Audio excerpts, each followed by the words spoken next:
que faut-il comme matériel pour faire des expériences mathématiques? Bon, j'avais fait une petite liste tout à l'heure là, qui devait être ici. Si on veut décliner ça, voilà, là j'ai une liste de matériel. Alors, l'intérêt, c'est pas seulement le matériel qu'on va mettre à disposition des gens, mais on peut réfléchir sur le reste de ce qu'on va avoir besoin dans un laboratoire de mathématiques. Si on veut du matériel à manipuler, on peut avoir des choses extrêmement simples, des choses qu'on trouve assez facilement dans les classes, hein, des jetons, des cartes, des pions, des cubes, des bûchettes, vous voyez, tout ce petit matériel-là. Ce qui va être important, c'est que ce matériel soit le plus possible diversifié, de manière à ce que quand on a une énigme à résoudre, quand on a une expérience à faire, on puisse choisir dans ce matériel celui qui va être le plus adapté. En fait,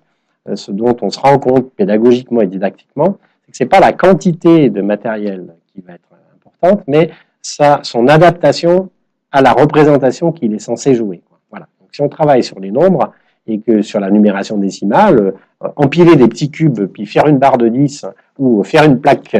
de 100, ou faire un cube de 1000, hein, pour ceux qui connaissent ce petit matériel de cube, ben ça c'est un matériel dont la représentation du système de numération décimale est très adaptée, donc c'est du matériel utile. On peut travailler non pas que sur le matériel, par exemple, mais aussi sur les supports sur lesquels les élèves vont travailler. On ne fait pas forcément des expériences mathématiques intéressantes sur un tout petit coin de feuille, un tout petit brouillon, et diversifier les supports des recherches est très important. Donc là, il y a une liste là avec des calques, des feuilles A4, A3, des feuilles quadrillées, des feuilles cartonnées, des brouillons, des grands tableaux, des schémas, enfin bref, un matériel qui sert là c'est plutôt les supports des activités des élèves, et je pense que les supports des activités sont aussi importants que la diversité du matériel que les élèves vont manipuler, sachant que là aussi, c'est l'adaptation du support à la question traitée qui va être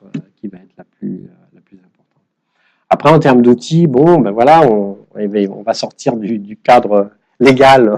du crayon à papier et du stylo. Il faut être là aussi créatif, entre guillemets, et puis des fois, on a besoin quand on travaille sur des grands formats de papier, on a besoin plus d'un gros feutre